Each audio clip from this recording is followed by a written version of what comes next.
ಇವತ್ತಿನ ಈ ವಿಡಿಯೋದಲ್ಲಿ bank of Baroda world mobile banking ಆ್ಯಪ್ನಲ್ಲಿ ನೀವು ಯಾವ ರೀತಿಯಾಗಿ ಒಂದು ಫಂಡ್ ಟ್ರಾನ್ಸ್ಫರನ್ನು ಮಾಡಬೇಕು, ಎಷ್ಟೆಷ್ಟು ಲಿಮಿಟ್ಸ್ಗಳಿರುತ್ತೆ ಎಲ್ಲವನ್ನು ಸಂಪೂರ್ಣ ಮಾಹಿತಿಯನ್ನು ಈ ವಿಡಿಯೋದಲ್ಲಿ ನಿಮಗೆ ತಿಳಿಸ್ಕೊಡ್ತೇನೆ.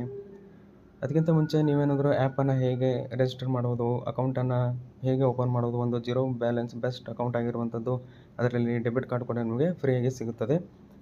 ಅದನ್ನು ಯಾವ ರೀತಿಯಾಗಿ ನೀವು ಅಪ್ಲೈ ಮಾಡೋಕ್ಕೋ ಕಂಪ್ಲೀಟ್ ವಿಡಿಯೋಗಳನ್ನು ಮಾಡಿದ್ದೇನೆ. ಅದರ ಲಿಂಕನ್ನು ನಾನು ಡಿಸ್ಕ್ರಿಪ್ಷನ್ ಕೊಟ್ಟಿರ್ತೇನೆ, ಅಲ್ಲಿಂದ ಹೋಗಿ ನೀವು ನೋಡ್ಬೋದು. ನೀವು ಯಾವಾಗ ಇನ್ಸ್ಟಾಲ್ ಮಾಡ್ತಿರಲ್ಲ, ರಿಜಿಸ್ಟರ್ ಮಾಡ್ತಿರಲ್ಲ BOB ವರ್ಲ್ಡ್ ಆ್ಯಪನ್ನು, ಅಲ್ಲಿ ನೀವು ಮೊದಲೇದಾಗಿ ಲಾಗಿನ್ ಮಾಡಬೇಕು. ಲಾಗಿನ್ ಮಾಡಿದ ನಂತರ ವೆಲ್ಕಮ್ ಪೇಜ್ ಓಪನ್ ಆಗುತ್ತೆ. ಇದರಲ್ಲಿ ಇಲ್ಲಿ ನೋಡ್ಬೋದು ನೀವು, ಇಲ್ಲಿ ಒಂದು ಫಂಡ್ ಟ್ರಾನ್ಸ್ಫರ್ ಅಂತ ಇದೆಯಲ್ಲ ಮೈ ಬಾಬ್ ಸೆಕ್ಷನ್ನಲ್ಲಿ, ಅಲ್ಲಿ ಅದರ ಮೇಲೆ ಕ್ಲಿಕ್ ಮಾಡ್ಕೊಳ್ಳಿ.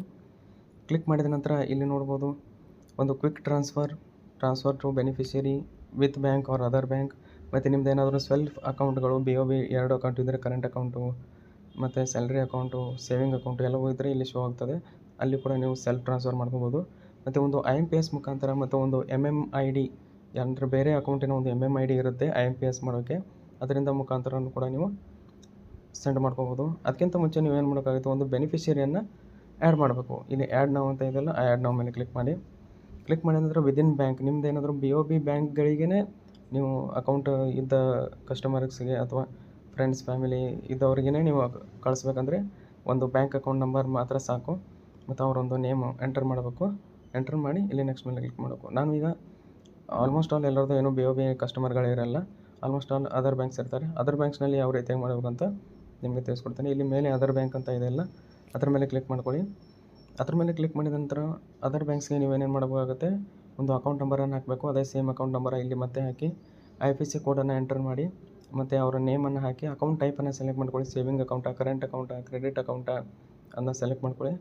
ಸೆಲೆಕ್ಟ್ ಮಾಡ್ಕೊಂಡ ನಂತರ ಇಲ್ಲಿ ಒಂದು ಅವ್ರದ್ದು ನಿಕ್ ನೇಮನ್ನು ಕೂಡ ಆ್ಯಡ್ ಮಾಡ್ಬೋದು. ಅದಾದ ನಂತರ ಇಲ್ಲಿ ಅಥೆಂಟಿಕೇಟ್ ಮಾಡ್ಬೋದು. ಅಥೆಂಟಿಕೇಟ್ ಅಂದರೆ ಏನು, ₹1 ನಿಮ್ಮ ಅಕೌಂಟಿಂದ ಕಟ್ಟಾಗಿ ಅವರಿಗೆ ತೋರಿಸ್ತಾರೆ. ಆದರೆ ನೀವು ಆಲ್ಮೋಸ್ಟ್ ಆಲ್ ನೀವು ಡೀಟೇಲ್ಸನ್ನು ಕರೆಕ್ಟ್ ಹಾಕಿದರೆ ಅಥೆಂಟಿಕೇಟ್ ಮಾಡೋ ಅವಶ್ಯಕತೆ ಇಲ್ಲ. ನೀವೇನಾದರೂ ಹೈಯರ್ ಅಮೌಂಟನ್ನು 5 lakh 10 lakh ಈ ಥರ ಹೈಯರ್ ಅಮೌಂಟನ್ನು ನೀವು ಟ್ರಾನ್ಸ್ಫರ್ ಮಾಡ್ತಾಯಿದ್ರೆ ಅದನ್ನು ಖಂಡಿತವಾಗ್ಲೂ ಮಾಡ್ಕೊಳ್ಳಿ ಅಂತ ಹೇಳ್ತೇನೆ.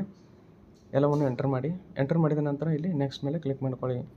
ನೆಕ್ಸ್ಟ್ ಮೇಲೆ ಕ್ಲಿಕ್ ಮಾಡಿದ ನಂತರ ಒಂದು ಕನ್ಫರ್ಮ್ ಪೇಜ್ ಓಪನ್ ಆಗುತ್ತೆ. ಅಲ್ಲಿ ನೀವು ಹಾಕಿದ ಒಂದು ಎಲ್ಲ ಡೀಟೇಲ್ಸ್ ಇರುತ್ತೆ, ಅದನ್ನ ಒಂದು ವೆರಿಫೈ ಮಾಡಿಕೊಂಡು ಆ್ಯಡ್ ಬೆನಿಫಿಷರಿ ಅಂತ ಕ್ಲಿಕ್ ಮಾಡಿ. ಯಾವಾಗ ನೀವು ಆ್ಯಡ್ ಬೆನಿಫಿಷರಿ ಅಂತ ಕ್ಲಿಕ್ ಮಾಡ್ತಾರೋ ಅಥವಾ ಅಲ್ಲಿ ನಿಮ್ಮ ರಿಜಿಸ್ಟರ್ ಮೊಬೈಲ್ ನಂಬರ್ಗೆ ಒನ್ ಟೈಮ್ OTP ಪಾಸ್ವರ್ಡನ್ನು ಕಳಿಸ್ತಾರೆ. ಆ OTPಯನ್ನು ಎಂಟರ್ ಮಾಡಿ ವೆರಿಫೈ ಮಾಡ್ಕೊಳ್ಳಿ. ವೆರಿಫೈ ಮೇಲೆ ಕ್ಲಿಕ್ ಮಾಡಿದ ನಂತರ ನಿಮಗೊಂದು ಟ್ರಾನ್ಸಾಕ್ಷನ್ ಪಿನ್ನನ್ನು ಕೇಳ್ತಾರೆ. ಈ ಟ್ರಾನ್ಸಾಕ್ಷನ್ ಪಿನ್ನನ್ನು ಹೇಗೆ ಸೆಟ್ ಮಾಡೋದು ಅಂತ ನಾನು ಮೊಬೈಲ್ ಬ್ಯಾಂಕಿಂಗ್ ರಿಜಿಸ್ಟರ್ ಮಾಡುವ ವಿಡಿಯೋದಲ್ಲೇ ನಿಮಗೆ ತಿಳಿಸ್ಕೊಟ್ಟಿದ್ದೇನೆ. ಅಲ್ಲಿ ನೀವು ಟ್ರಾನ್ಸಾಕ್ಷನ್ ಪಿನ್ನನ್ನು ಸೆಟ್ ಮಾಡ್ಕೋಬೋದು. ಅದಾದ ನಂತರ ಇಲ್ಲಿ ನೋಡ್ಬೋದು ಸಕ್ಸಸ್ಫುಲ್ ಬೆನಿಫಿಷರಿ ಆ್ಯಡೆಡ್ ಸಕ್ಸಸ್ಫುಲ್, ಅಂದರೆ ಇದು ಒಂದು 24 hour ಒಂದು ಆ್ಯಕ್ಟಿವೇಷನ್ ಆಗೋಕ್ಕೆ ಒಂದು ಟೈಮ್ ತೊಗೊಳುತ್ತೆ. ಅಲ್ಲಿವರೆಗೂ ನೀವು ಒಂದು 50,000 ಸೆಂಡ್ ಮಾಡ್ಬೋದು. ಅದು ಯಾವ ರೀತಿ ಅಂತ ನಿಮಗೆ ತಿಳಿಸ್ಕೊಡ್ತೇನೆ, ಅದು ಗೊತ್ತಾಗುತ್ತೆ. ಮತ್ತು ನೀವು ಡೈರೆಕ್ಟಾಗಿ ಬೆನಿಫಿಷರಿ ಆ್ಯಡ್ ಮಾಡಲ್ದೇ ಕೂಡ ನೀವು ಯಾವ ರೀತಿಯಾಗಿ ಟ್ರಾನ್ಸ್ಫರ್ ಮಾಡೋದು ಅಂತ ಈಗ ಗೊತ್ತಾಗುತ್ತೆ. ಇಲ್ಲಿ ಡನ್ ಮೇಲೆ ಕ್ಲಿಕ್ ಮಾಡಿ. ಡನ್ ಮೇಲೆ ಕ್ಲಿಕ್ ಮಾಡಿದ್ರೆ ಮತ್ತೆ ಹೋಮ್ ಪೇಜ್ ಬರುತ್ತೆ. ಮತ್ತೆ ನೀವು ಫಂಡ್ ಟ್ರಾನ್ಸ್ಫರ್ ಮೇಲೆ ಕ್ಲಿಕ್ ಮಾಡಿ. ಫಂಡ್ ಟ್ರಾನ್ಸ್ಫರ್ ಮೇಲೆ ಕ್ಲಿಕ್ ಮಾಡಿದ್ರೆ ಇಲ್ಲಿ quick transfer within bank or other bank ಅಂತ ಇದೆಯಲ್ಲ, ಅದ್ರ ಮೇಲೆ ಕ್ಲಿಕ್ ಮಾಡ್ಕೊಳ್ಳಿ. ಅದ್ರ ಮೇಲೆ ಕ್ಲಿಕ್ ಮಾಡಿದ ನಂತರ ನಾವು ಆಗಲೇ ಒಂದು ಅಕೌಂಟನ್ನು ಆ್ಯಡ್ ಮಾಡಿದ್ದೀವಲ್ಲ, ಅದು ಇಲ್ಲಿ ಕಾಣ್ತಾ ಇದೆ. ಅದ್ರ ಮೇಲೆ ಕ್ಲಿಕ್ ಮಾಡೋಣ. ಕ್ಲಿಕ್ ಮಾಡಿದ ನಂತರ ಏನಾಗುತ್ತೆ, ಅಂಡರ್ ಕೂಲಿಂಗ್ ಪೀರಿಯಡ್ ಒಂದು 24 hours ಆದಮೇಲೆ ಅದು ನೀವು ಅವರಿಗೆ ಅಮೌಂಟನ್ನು ಟ್ರಾನ್ಸ್ಫರ್ ಮಾಡೋದು. ಈಗ ಮಾಡೋಕ್ಕಾಗಲ್ಲ ಅಂತಲ್ಲ, 50,000ವರೆಗೂ ನೀವು ಅದನ್ನ ಟ್ರಾನ್ಸ್ಫರ್ ಮಾಡ್ಬೋದು. ಅದಕ್ಕೆ ಏನು ಮಾಡೋಕ್ಕಾಗುತ್ತೆ, ಡೈರೆಕ್ಟಾಗಿ ಟ್ರಾನ್ಸ್ಫರ್ ಮಾಡಬೇಕಾಗುತ್ತೆ. ನೀವೇನು ಮಾಡಬೇಕಾಗುತ್ತೆ, ಮತ್ತೆ ಬ್ಯಾಕ್ ಬಂದುಬಿಟ್ಟು ಕ್ವಿಕ್ ಟ್ರಾನ್ಸ್ಫರ್ ಮೇಲೆ ಕ್ಲಿಕ್ ಮಾಡಿ. ಕ್ವಿಕ್ ಟ್ರಾನ್ಸ್ಫರ್ ಮೇಲೆ ಕ್ಲಿಕ್ ಮಾಡಿದ ನಂತರ ಇಲ್ಲಿ ಏನಾಗುತ್ತೆ, ಒಂದು ಸ್ಟಾರ್ಟ್ ನ್ಯೂ ಟ್ರಾನ್ಸ್ಫರ್ ಅಂದರೆ ವಿದಿನ್ ಬ್ಯಾಂಕಿಗೆ ಅಕೌಂಟ್ ನಂಬರ್ ಮಾತ್ರ ಸಾಕು. ಇಲ್ಲಿ ಟು ಅದರ್ ಬ್ಯಾಂಕ್ ಅಂತ ಇಲ್ಲ, ಅದ್ರ ಮೇಲೆ ಕ್ಲಿಕ್ ಮಾಡ್ಕೊಳ್ಳಿ. ಅದ್ರ ಮೇಲೆ ಕ್ಲಿಕ್ ಮಾಡಿದ ನಂತರ ಅವರೊಂದು ಬ್ಯಾಂಕ್ ಅಕೌಂಟ್ ನಂಬರ್ ಕನ್ಫರ್ಮ್ ಮಾಡಿ ಇನ್ನೊಮ್ಮೆ ಹಾಕಿ. Bank account number, IFSC code ಮತ್ತು ನೇಮನ್ನು ಕೂಡ ಹಾಕ್ಬೋದು. ನೀವು ಬೇಕಾದ್ರೆ ಆಪ್ಷನಲ್ ಇದೆ, ಹಾಕ್ಲಿಕ್ಕಂದ್ರೂ ನಡೆಯುತ್ತೆ. ಅದಾದ ನಂತರ ಎಲ್ಲವನ್ನು ಡೀಟೇಲ್ಸ್ ಎಂಟರ್ ಮಾಡಿದ ನಂತರ ಇಲ್ಲಿ ನೆಕ್ಸ್ಟ್ ಮೇಲೆ ಕ್ಲಿಕ್ ಮಾಡ್ಕೊಳ್ಳಿ. ನೆಕ್ಸ್ಟ್ ಮೇಲೆ ಕ್ಲಿಕ್ ಮಾಡಿದ ನಂತರ ಇಲ್ಲಿ ನೀವು ಯಾವುದು ಡೀಟೇಲ್ಸನ್ನು ಹಾಕಿರ್ತಾರಲ್ಲ ಅದು ಮೇಲ್ಗಡೆ ಶೋ ಆಗುತ್ತೆ. ನಾನು ಸೆಕ್ಯೂರಿಟಿ ಪರ್ಪಸ್ಗಾಗಿ ಹೈಡ್ ಮಾಡಿದ್ದೇನೆ. ಮತ್ತು ನಿಮ್ಮ ಅಕೌಂಟಲ್ಲಿ ಎಷ್ಟು ಬ್ಯಾಲೆನ್ಸ್ ಇದೆ, ನಿಮ್ಮ ಅಕೌಂಟ್ ನಂಬರು ಎಲ್ಲ ಫ್ರಾಮ್ ಅಕೌಂಟ್ ಅಂತ ಇರುತ್ತಲ್ಲ, ನಿಮ್ದು ಏನಾದರೂ ಇನ್ನೊಂದು ಅಕೌಂಟ್ ಇದ್ದರೆ ಅದನ್ನು ಕೂಡ ಇಲ್ಲಿ ಸೆಲೆಕ್ಟ್ ಮಾಡೋ ಆಪ್ಷನ್ ಸಿಗುತ್ತೆ. ನಮ್ಮದು ಕೇವಲ ಈಗ ಒಂದೇ ಸೇವಿಂಗ್ ಅಕೌಂಟ್ ಇರುವಂಥದ್ದು. ನಿಮ್ದು ಏನಾದರೂ ಬಿಸ್ನೆಸ್ ಅಕೌಂಟು ಅಥವಾ ಕ್ರೆಡಿಟ್ ಅಕೌಂಟ್ ಇದ್ದರೆ ಅಲ್ಲಿ ಕೂಡ ಅವು ಕೂಡ ಶೋ ಆಗುತ್ತೆ. ಮತ್ತು ಇಲ್ಲಿ ಏನಾಗುತ್ತೆ, ನೀವು ಅಮೌಂಟನ್ನು ಎಂಟರ್ ಮಾಡಿ ಒಂದು ರಿಮಾರ್ಕ್ಸನ್ನು ಸೆಲೆಕ್ಟ್ ಮಾಡ್ಕೋಬೋದು. ನೀವು ಮೊದಲೇದಾಗಿ ಇಲ್ಲಿ ನೋಡ್ಬೋದು, ಆಗಲೇ ನೀವು 50,000 ಸೆಂಡ್ ಮಾಡ್ಬೋದು ಅಂತ ಹೇಳಿದ್ರಿ. ಇಲ್ಲಿ ಮಾತ್ರ 25,000 ಇದೆ. 25,000 ಪರ್ ಟ್ರಾನ್ಸಾಕ್ಷನ್. ಅದು ನೀವು ಪರ್ ಟ್ರಾನ್ಸಾಕ್ಷನ್ ಇದೆ. ಮತ್ತು ಇನ್ನೊಮ್ಮೆ ನೀವು 25,000 ಆ್ಯಡ್ ಮಾಡಿದರೆ ಆವತ್ತಿನ ಒಂದು ಡೈಲಿ ಲಿಮಿಟ್ ಮುಗೀತು. ಅಂದರೆ ಪರ್ ಡೇ 50,000 ಇದೆ, ಆದರೆ ಪರ್ ಟ್ರಾನ್ಸಾಕ್ಷನ್ 25,000 ಅಷ್ಟೇ. ಇಲ್ಲಿ ಅಮೌಂಟನ್ನು ಎಂಟರ್ ಮಾಡ್ಕೊಳ್ಳಿ. ಅಮೌಂಟನ್ನು ಎಂಟರ್ ಮಾಡಿದ ನಂತರ ಅದನ್ನ ರಿಮಾರ್ಕ್ಸನ್ನು ಕೂಡ ಸೆಲೆಕ್ಟ್ ಮಾಡ್ಕೊಳ್ಳಿ. ನಾನು ಕ್ರೆಡಿಟ್ ಕಾರ್ಡ್ ಬಿಲ್ ಅಂತ ಸೆಲೆಕ್ಟ್ ಮಾಡ್ಕೊಂಡಿದ್ದೇನೆ. ಮತ್ತು ನಿಮಗೆ ಬ್ಯಾಲೆನ್ಸ್ ಎಷ್ಟು ಬೇಕೋ ಅದನ್ನು ಕೂಡ ನಿಮಗೂ ಶೆಡ್ಯೂಲ್ ಕೂಡ ಮಾಡ್ಬೋದು. ಯಾವ ಡೇಟ್ಗೆ ಡೆಬಿಟ್ ಆಗಬೇಕು, ಯಾವ ಡೇಟ್ಗೆ ಕಳಿಸ್ಬೇಕಂತೇಳಿ ಶೆಡ್ಯೂಲ್ ಕೂಡ ಮಾಡ್ಬೋದು. ನಾನು ಇನ್ಸ್ಟಂಟಾಗಿ ಟ್ರಾನ್ಸ್ಫರ್ ಮಾಡ್ತೇನೆ. ಟ್ರಾನ್ಸ್ಫರ್ ನಾವು ಮೇಲೆ ಕ್ಲಿಕ್ ಮಾಡಿದ ನಂತರ ಇದೊಂದು ಟ್ರಾನ್ಸ್ಫರ್ ಟೈಪ್ IMPS ಆಗಿರುವಂಥದ್ದು. ಇದೊಂದು ಇನ್ಸ್ಟಂಟಾಗಿ ಕ್ರೆಡಿಟ್ ಆಗುತ್ತೆ. ಯಾವ ರೀತಿಯಾದ ಒಂದು ಟೈಮ್ ಇರೋದಿಲ್ಲ, ಇನ್ಸ್ಟಂಟಾಗಿ ಆಗುತ್ತೆ. ಅದಾದ ನಂತರ ಇಲ್ಲಿ ಕನ್ಫರ್ಮ್ ಟ್ರಾನ್ಸ್ಫರ್ ಮೇಲೆ ಕ್ಲಿಕ್ ಮಾಡಿ. ಅದಾದ ನಂತರ ಇಲ್ಲಿ ಒಂದು ಟ್ರಾನ್ಸಾಕ್ಷನ್ ಪಿನ್ನನ್ನು ಎಂಟರ್ ಮಾಡಿ. ಟ್ರಾನ್ಸಾಕ್ಷನ್ ಪಿನ್ನನ್ನು ಎಂಟರ್ ಮಾಡಿದರೆ ಇಲ್ಲಿ ನೋಡೋದು ಟ್ರಾನ್ಸ್ಫರ್ ಸಕ್ಸಸ್ಫುಲ್. ಇಲ್ಲಿ ಒಂದು ರೆಸಿಪ್ಟ್ ಕೂಡ ಸಿಗುತ್ತೆ. ಈ ರೆಸಿಪ್ಟನ್ನು ನೀವು ಶೇರ್ ಕೂಡ ಮಾಡ್ಬೋದು. ಯಾರಿಗೆ ನೀವು ಕಳಿಸ್ತಾ ಇರ್ತೀರಲ್ಲ, ಈಗ ಈ ಥರ ಸೆಂಡ್ ಮಾಡಿದ್ದೇನೆ, ಅವ್ರ ಅಕೌಂಟಿಗೆ ಏನೂ ಬರಲಿಲ್ಲ ಅಂದರೆ ರೆಫರೆನ್ಸ್ ನಂಬರ್ ಮುಖಾಂತರ ಅವರು ಅವ್ರ ಬ್ಯಾಂಕ್ನಲ್ಲಿ ವಿಸಿಟ್ ಮಾಡಿ ಅದನ್ನ ಕೇಳ್ಬೋದು. ಇಲ್ಲಿ ಕೆಳಗಡೆ ಸ್ಕ್ರಾಲ್ ಮಾಡಬೇಕು. ಸ್ಕ್ರಾಲ್ ಮಾಡಿದ ನಂತರ ಇಲ್ಲಿ ಶೇರ್ ಅಂತ ಆಪ್ಷನ್ ಇದೆಯಲ್ಲ, ಶೇರ್ ಮಾಡ್ಬೋದು. ಈಗ ನೋಡ್ಬೋದು ಫಂಡ್ ಟ್ರಾನ್ಸ್ಫರನ್ನು ಮಾಡೋದು ಹೇಗೆ ಅಂತ ನಿಮ್ಗೆ ಗೊತ್ತಾಯಿತು. ಈಗ ನಾನು ಏನು ಹೇಳ್ತೀನಿ ಅಂದರೆ, ಇದರಲ್ಲಿ ಫಂಡ್ ಟ್ರಾನ್ಸ್ಫರ್ ಮಾಡೋಕ್ಕೆ ಯಾವ್ಯಾವ ಥರ ಲಿಮಿಟ್ಸ್ ಇದೆ ಈಗ ನಾನು ಹೇಳ್ತಾ ಹೋಗ್ತೇನೆ.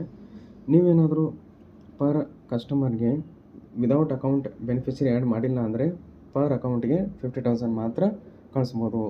ಅದು ಯಾವ ಥರ ಅಂದರೆ ಪರ್ ಟ್ರಾನ್ಸಾಕ್ಷನ್ 25,000, ಆದರೆ ಪರ್ ಡೇ ಲಿಮಿಟು 50,000. ಅಂದರೆ ನೀವು 2 ಟ್ರಾನ್ಸಾಕ್ಷನ್ ಮಾಡಬೇಕು. 25,000 ಮಾಡಿದಾಗ ಮಾತ್ರ 50,000 ಆಗುತ್ತೆ.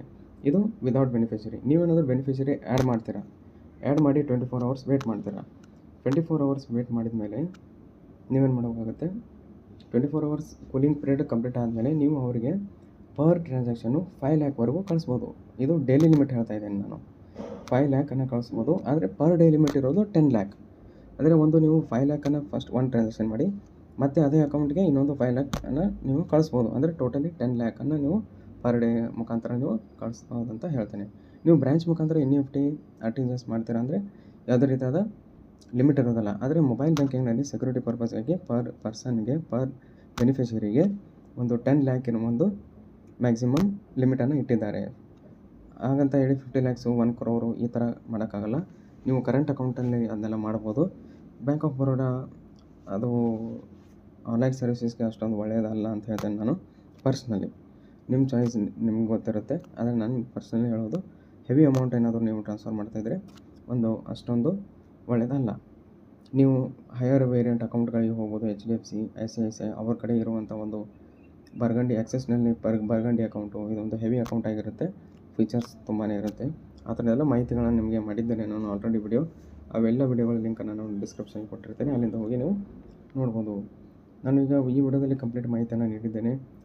ಇದೇ ರೀತಿಯಾದ ಬ್ಯಾಂಕಿಂಗ್ ಮತ್ತು ಫೈನಾನ್ಷಿಯಲ್ ರಿಲೇಟೆಡ್ ವಿಡಿಯೋಸ್ಗಳಿಗಾಗಿ ನೀವು ನಮ್ಮ ಚಾನಲ್ ಸಬ್ಸ್ಕ್ರೈಬ್ ಮಾಡ್ಬೋದಿಲ್ಲ ಅಂದರೆ ಸಬ್ಸ್ಕ್ರೈಬ್ ಮಾಡ್ಕೋಬೋದು. ನಿಮಗೇನಾದರೂ ಕರೆಜ್ ಇದ್ದರೆ ಕಮೆಂಟ್ ಬಾಕ್ಸ್ನಲ್ಲಿ ತಿಳಿಸಿ, ಅಥವಾ ಎಲ್ಲ ಸೋಷಿಯಲ್ ಮೀಡಿಯಾಗಳ ಲಿಂಕನ್ನು ನಾನು ಡಿಸ್ಕ್ರಿಪ್ಷನ್ಗೆ ಕೊಟ್ಟಿರ್ತೇನೆ. ಅಲ್ಲಿಂದ ಹೋಗಿ ನನ್ನ ಮೆಸೇಜ್ ಮುಖಾಂತರ ಕಾಂಟ್ಯಾಕ್ಟ್ ಕೂಡ ಮಾಡ್ಬೋದು. ಮತ್ತು ಮುಂದಿನ ವಿಡಿಯೋದಲ್ಲಿ ಸಿಗೋಣ.